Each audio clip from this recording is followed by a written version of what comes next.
Guys, have you wondered about the fund of zero cost EMI? Let's say you go to a retailer and buy a phone for 20,000 bucks. The retailer suddenly comes and says that, look, you don't have to pay 20,000 today, but rather 3,333 for the next 6 months. Let's assume that you do not afford a 20,000 phone today, but if somebody tells you to pay it over 6 months, perhaps you can afford that, right? So this is the concept of zero cost EMIs. There are three parties who needs to be satisfied in this equation: the retailer, the manufacturer, and the financial. So the manufacturer gets more number of sales, so in a way he is happy.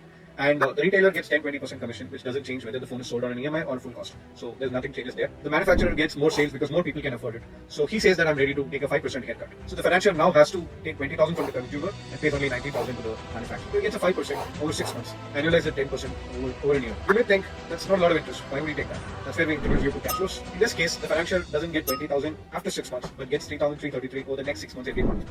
And if you go by that cash flows, the financier is earning 19% interest rate. And in some cases, the customer is expected to pay the first EMI upfront, which means the interest rate goes to 27%.